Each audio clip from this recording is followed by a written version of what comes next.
జైలుకి వచ్చిన మొదటి రోజు ఏమనిపించింది? అసలు ఆ బాధకు చచ్చిపోవాలనిపించింది సార్ నాకే. తర్వాత చిన్న చిన్నగా ఇక లోపల అన్నోళ్ళు ఇట్లా ఈ సారోళ్ళు వాళ్ళు వీళ్ళు కొద్ది మైండ్ డైవర్ట్ చేసుకుంటా, బాబు నువ్వు ఇలా ఖాళీగా ఉంటే ఇట్నే పిచ్చోడు అయిపోతావు, ఏదో వర్క్ చేసుకుంటుండు అనేసి అక్కడ ఈవింగ్ ప్యాటర్న్ ఉండేది లోపల, దాంట్లో వర్క్ చేసుకుంటూ జీవితం సాగించిన. శిక్ష పూర్తి అయిపోయిందా? కాలేదు సార్, 10 years శిక్ష పడ్డది. దాదాపు ఒక 6 సంవత్సరాలు చేసిన జైలు శిక్ష. దాని తర్వాత ఇక మా అక్క లాలీలు వచ్చి బెయిల్ మీద రిలీజ్ అయినా. ఇంకా కేసు అట్నే హైకోర్టులో పెండింగ్ ఉంది. ఇప్పుడు ఏమనిపిస్తుంటుంది మీకు? ఇప్పుడు ఏమున్నా సార్, బయటికి వెళ్ళినప్పటి నుంచి ఇక్కడనే పెట్రోల్ పంపులనే జాబ్ ఇచ్చారు, జాబ్ చేసుకుంటున్నాం, మంచిగా ఉన్నా. కానీ నా పిల్లలు నాకు దగ్గర అయితే ఆనందం అనిపిస్తుంది సార్. అదొక బాధ మనసులో. ఎటు తిరిగినా ఇప్పుడు సాయంత్రం ఇంటికి వెళ్ళేసరికి ఇంట్లో ఎవరైనా ఒకళ్ళు ఉంటే బరువు బాధ్యత అనేది ఉంటుంది. వాస్తవానికి ఒక్కొని అయిపోయినా. ఇప్పుడు తల్లిదండ్రులు లేరు, చనిపోయారు.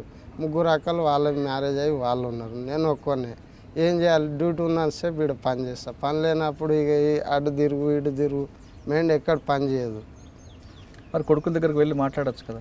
మాట్లాడటానికి చాలాసార్లు ప్రయత్నించిన సార్, కానీ వాళ్ళు ఒప్పుకోవట్లేదు. వాళ్ళు ఏమైనా అంటే మళ్ళీ మా మరదళ్ళు మళ్ళీ అటెండ్ రేప్ కేసు ఇదో అదో ఏదో ఒకటి దాంట్లో ఇరికిచ్చారు అనుకో, మళ్ళీ జైలు పాలు అవుతారు. అంటే మీరు మీ జీవితాన్ని చూసారు కాబట్టి ప్రేమించి పెళ్లి చేసుకోవడం నేరం అంతా? నేరమే అనుకుంటున్నా సార్ నాకు తెలిసి అయితే. అంటే అన్నీ ఎలాగ ఉండవు కదా మీలాగా? ఇక అన్నీ అంటే మా మధ్యతరగతి కుటుంబాలు అన్నీ ఇట్నే ఉంటాయి సార్. డబ్బున్న వాళ్ళు కాబట్టి వాళ్ళకి అర్థం కాదు, అవి కాంప్రమైజ్ అయిపోతుంటాయి. కానీ జైల్లో చాలామంది మార్పు ఈ మధ్యకాలం కనిపిస్తుంది. మీలాంటి వాళ్ళు ఎంతమంది ఉండొచ్చు, ఎలా మార్పిస్తుంటారు? అంటే ఉదయం లేచి వాళ్ళందరూ క్లాసులు ఇచ్చి మార్పిస్తుంటారు? ఉదయాన్నే లేచి ఇప్పుడు దాదాపు పీటీ పీరియడ్ చేపిస్తారు సార్. 1 hour యోగా చేసేటోళ్ళకి యోగా చేపిస్తారు, పీటీ పీరియడ్ చేయించేటోళ్ళకి పీటీ పీరియడ్. అట్లా మరీ పెద్ద వయసు ఉన్న వాళ్ళకి వేరే సెక్షన్స్ చేపిస్తుంటారు. దాని తర్వాత టిఫిన్ చేసేసి ఎవరి వర్క్ వాళ్ళు వెళ్ళిపోతారు, ఎవరిని ఖాళీకి పెట్టరు.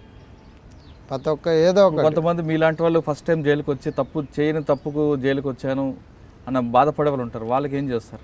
వాళ్ళకి కొద్ది మైండ్ డైవర్ట్ చేస్తుంటారు. ఇక బ్యారక్లో వీళ్ళు సీనియర్స్ ఉంటారు కదా, తమ్ముడు బాధపడకు, ఏం కాదు, ఇన్ని రోజులు అవుతుంది, మేము వచ్చి 5 సంవత్సరాలు 10 సంవత్సరాలు అవుతుంది, ఏం కాదులే, అయిపోతుంది అని ఇట్లా నచ్చ చెప్పుకుంటా మైండ్ డైవర్ట్ చేసుకుంటూ వస్తుంటారు సార్.